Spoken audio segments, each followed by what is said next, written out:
ये क्वेश्चन जो कह रहे हैं कि निम्न समीकरणों के मूलों के लक्षण ज्ञात कीजिए।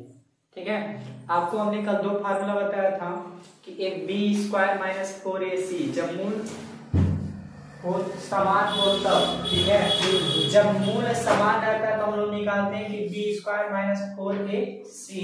अगर द्विघात समीकरणों को हल करने के लिए बोलता है तो minus b plus minus root में बी स्क्वायर माइनस 4ac, यानी minus b plus minus root में b square minus 4ac upon 2a। ये द्विघात समीकरण को जब सॉल्व करना रहता था तब हम इस फार्मूले का यूज करते थे। ठीक है, लेकिन यहाँ पे क्वेश्चन थोड़ा अलग है, कह रहा है कि निम्न समीकरणों के मूलों के लक्षण ज्ञात कीजिए। मूलों के लक्षण ज्ञात करना है, इसमें सबसे पहले आप यहाँ ध्यान रखिएगा कि इसको अगर सॉल्व करने पर ये हमको इस फार्मूले पे इसमें जाना नहीं है, आपको सीधे ये फार्मूला लगाना बी स्क्वायर माइनस 4ac। अगर इसको सॉल्व करने पर आपका जीरो आ गया, ठीक है, अगर जीरो आ गया तो हम ये बोलेंगे कि मूल काल्पनिक है, नहीं सॉरी, इसको हम बोलेंगे समान है। क्या है? समान है, मूल समान है। अगर B square minus 4ac is equal to zero को सॉल्व करने पर आ गया जीरो, हम लिखेंगे मूल क्या है? समान है। लेकिन अगर बी स्क्वायर माइनस 4ac इसको सॉल्व करते वक्त जो आपका आंसर हो माइनस में आ जाए तो हम लोग बोलेंगे कि मूल काल्पनिक है। क्या है? काल्पनिक। ठीक है, अगर प्लस में आ जाता है तो हम लोग वास्तविक बोलेंगे। प्लस में आएगा तो क्या हो जाएगा? वास्तविक। जैसे पहला क्वेश्चन है आपका यहाँ पर जो दिया है, पहला क्वेश्चन इसको हल करेंगे।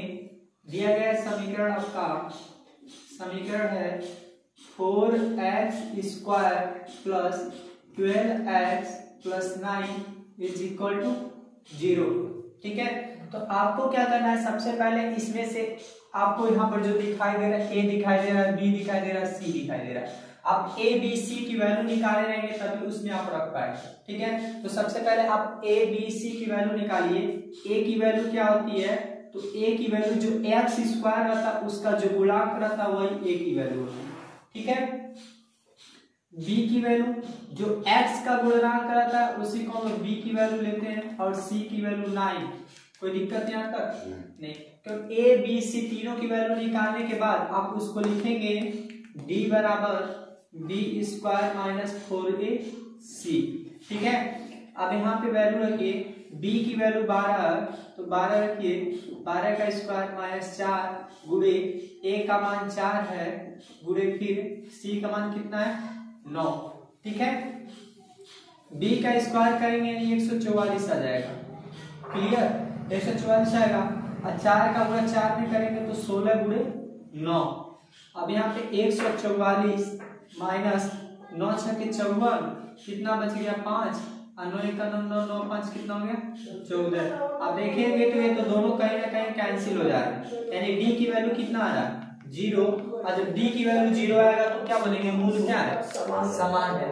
यानी अतः हमारा मूल जो दिया गया है, अतः मूल समान है। क्या है? समान। ठीक है, इसी तरह अगर दूसरा क्वेश्चन आपको दिखाएं, यहाँ पर जो लिखा गया है दूसरा क्वेश्चन ये कह रहा है कि 7x square minus 3x plus 2 is equal to 0। आपको इसमें से भी a b c तीनों की वैल्यू हम निकालनी पड़ेगी। ठीक है, कोई अब द्विघात समीकरण में सबसे पहले a b c वैल्यू निकालना सीखिएगा। ठीक है, ज्यादा कुछ तो होता नहीं है, हल करते वक्त a की वैल्यू आप निकालेंगे, x स्क्वायर का जो आगे रहता है गुणांक रहता है उसको 7 ले लेते हैं। ठीक है, अब यहाँ पे अगर अब b का निकालेंगे तो x का गुणांक 3 है। यहाँ पे ये याद रहे कि साइन के साथ लेते हैं, उसको चिन्ह के साथ हम लिया जाता है, तो 3 लेंगे लेकिन उसके आगे माइनस है तो माइनस लगा लेंगे। c की वैल्यू कितना है 2। ठीक है, फिर हम उसी फार्मूले पे जाएंगे, d बराबर बी स्क्वायर माइनस 4ac। ठीक है, d बराबर b की वैल्यू यहाँ पर कितना है 3 है, इसको स्क्वायर माइनस 4 a की वैल्यू 7 एंड c की वैल्यू कितना है 2 है।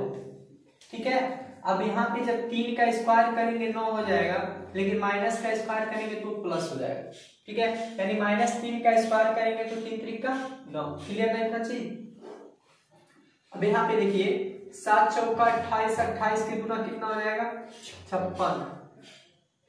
56 होगा।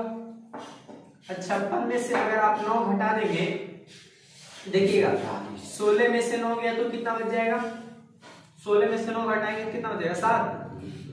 चलिए और यहाँ पर 4 बच जाएगा, वो भी माइनस में बचेगा, यानी डी की वैल्यू किस में आया, माइनस में।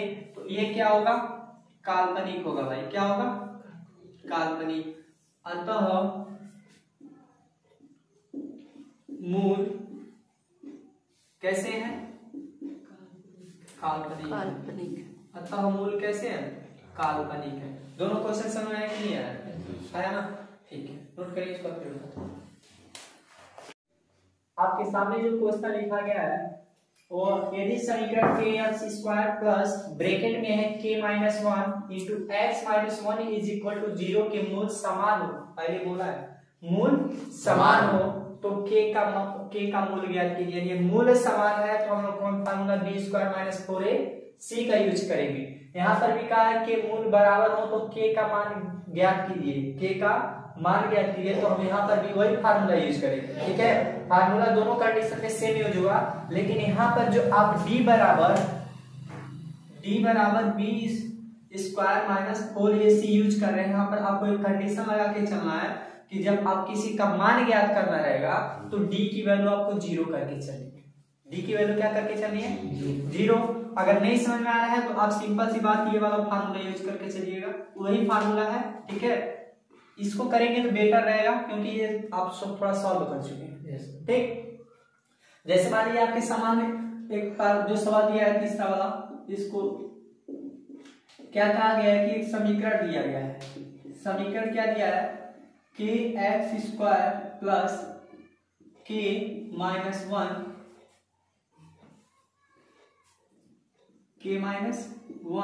Into x-1 is equal to 0 के मूल समान हो तो k का मान ज्ञात करिए। सबसे पहले आपको इसमें भी वही काम करना है, a b c तीनों की वैल्यू क्या करनी है, निकालनी है। जब तीनों की वैल्यू निकालेंगे, यानी a की वैल्यू आप निकालेंगे तो a की वैल्यू क्या है, x² का गुणांक क्या है, k आएगा, समझ रहे ना। फिर b की वैल्यू जब निकालेंगे तो x का गुणांक k-1 एंड c की वैल्यू आपको क्या मिलेगी 1, वो भी माइनस में, क्यों, क्योंकि 1 के आगे क्या लगा माइनस, तो उसमें हम क्या लगाएंगे, माइनस लगा के चलेंगे। अच्छा मूल समान हो, यानी मूल समान हो, जब मूल समान हो तो आपको फार्मूला क्या यूज करना है, d बराबर b² - 4ac, ठीक है। और यहाँ पर जब आपकी वैल्यू निकालनी हो तो आपको क्या करना है भाई, एक बार d बराबर ऐसे लिखना है 0, क्या लिखना है 0। वैसे d को हम लोग विविक्तिकर बोलते हैं, विविक्तिकर, ठीक है। अब d बराबर आपने क्या लिखा है 0, तो आप यहाँ पर d के जगह क्या लिखेंगे 0 लिखेंगे, समझ रहे हो ना, b² - 4ac, ठीक है। इसको अगर b² इधर है तो इधर ट्रांसफर कर लीजिए, तो ये माइनस में b² - 4ac, माइनस से माइनस काट दीजिए, b² is equal to 4ac। Formula ये वाला आ गया कि नहीं, इसको आप लगाएंगे तो कोई दिक्कत नहीं होगी। अब जैसे यहाँ पर b की वैल्यू क्या है, k-1 इसका होल स्क्वायर, 4 इंटू a की वैल्यू क्या है तो k है, c की वैल्यू क्या है -1 है, क्लियर। अब यहां से ये देखिए a माइनस बी का होल स्क्वायर का फार्मूला बन रहा है, सुनिए a माइनस बी का होल स्क्वायर का फार्मूला बन रहा है, यानी a माइनस बी का होल स्क्वायर, इसको तोड़ेंगे तो a² plus b² minus 2ab। आपको यहीं पे रख के हम दिखा रहे हैं, यानी k-1 इसका होल स्क्वायर, यानी देखिए a के जगह k है और b के जगह 1 है, ठीक है। तो a के जगह हम k रखेंगे, k का स्क्वायर, b के जगह 1 है तो हम 1 रखेंगे, 1 का स्क्वायर माइनस 2, फिर a की वैल्यू क्या है तो k है, b की वैल्यू क्या है तो 1 है। ये समझ में आ रही है ना ये लाइन, कुछ नहीं करना, बस देखिए a के जगह k, b के जगह 1, यानी a के जगह k, b के जगह 1, वैसे रकम फार्मूले पे चले जा रहा है। k² प्लस 1 का स्क्वायर करेंगे तो 1 हो जाएगा, लेकिन माइनस इसका गुणा करेंगे तो ये 2k मिल जाएगा, क्लियर। इतना चीज के जगह हम उतना लिखेंगे के स्क्वायर प्लस 1 माइनस 2k, और इसका इसमें माइनस करेंगे यानी 4 का गुणा k में करेंगे तो 4k हो जाएगा। अब 4 का गुणा 1 में करेंगे तो 4k मिलेगा, अलग तो होगा नहीं, यानी पर लिखेंगे 4k। अब ये माइनस है तो माइनस यहाँ पर क्या कर दीजिए, लगा लीजिए, ठीक है। अब थोड़ा ध्यान दीजिए, अब यहाँ पे के स्क्वायर ऐसे लिखिएगा, के स्क्वायर प्लस 1 माइनस 2k, ये माइनस में इधर आएगा तो क्या आ जाएगा, प्लस होगा। 4k इज इक्वल टू क्या मिलेगा, 0, ठीक है। अब यहाँ पे थोड़ा 2 लाइन और लिखिएगा, के स्क्वायर ये प्लस 1 है तो मान लिख लीजिए, ये प्लस में और ये माइनस में, जब 4k में से 2k घटा देंगे तो प्लस 2k बचेगा, k बचेगा, plus 2k is equal to 0, ठीक है। कोई समस्या नहीं हो रही है बेटा। अब यहाँ पे थोड़ा और ध्यान दीजिए, के स्क्वायर इसको थोड़ा सही लिख रहा है, 2k plus 1 is equal to 0, ठीक है। अब यहाँ पे आपको फैक्टराइज पहुंच गया है, गुणनखंड करना, ठीक है। जब गुणनखंड करेंगे यानी 1 यहाँ पर भी 1 यहाँ पर भी है, ठीक है। 1 का गुणा 1 में करेंगे क्या होगा, 1। दो संख्या आपको खोजनी है जिनका गुणा करने पर 1 आए, लेकिन उन्हीं दोनों को जोड़ दें तो 2 आए, 1 है कि नहीं। यानी के स्क्वायर प्लस 1 प्लस 1 के प्लस 1 इज इक्वल टू 0। के स्क्वायर प्लस 1 का मल्टीप्लाई के में करेंगे तो के ही होगा, 1 का मल्टीप्लाई फिर के में करेंगे तो के होगा, प्लस 1 इज इक्वल टू 0, ठीक है। अब यहाँ पे देखिए दो चीज दिखाई दे रहा है कि नहीं दिखाई दे रहा। अब यहाँ से आपको के कॉमन करना है, के कॉमन कर लेंगे आराम से, के कॉमन करेंगे, यहाँ पर 2 था 1 निकल गया तो 1 बचा कि नहीं बचा, यहाँ पर 1 था वो भी निकल गया तो यहाँ पर क्या बचेगा, सिंगल 1 बचेगा, ठीक है। फिर अब प्लस, अब एक बार इसी ब्रैकेट को एक बार और लिखते हैं, प्लस 1 इज इक्वल टू 0। अब इस के में किसका गुणा करेंगे तो के ही रह जाए, 1 का। ये दोनों ब्रैकेट सेम है, यानी के प्लस 1, और एक दोबार बार है उसको भी लिख लेंगे, के प्लस 1 इज इक्वल टू 0। दोनों ब्रैकेट सेम ही है, सेम ही है कि नहीं है। तो आप क्या लिखेंगे, के प्लस 1 बराबर 0, और के प्लस में उधर जाएगा तो क्या हो जाएगा, माइनस, माइनस में होगा कि नहीं होगा, यानी के का मान आपको किस में आ गया, माइनस में। के का मान इसमें आपको निकल गया कि नहीं निकल गया। दूसरा क्वेश्चन भी सॉल्व कर दिया जा रहा है।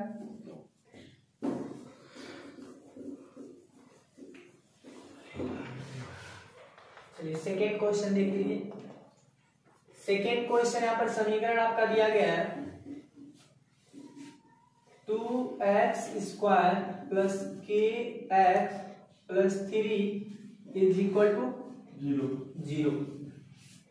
यहां से मूल बराबर हो तो के का मान फिर आपको क्या करना है, ज्ञात करना है। जब के का मान ज्ञात करना है तो भाई सबसे पहले आपको a की वैल्यू 2, b की वैल्यू k एंड c की वैल्यू 3, हाँ ठीक है, क्योंकि a b और ये c।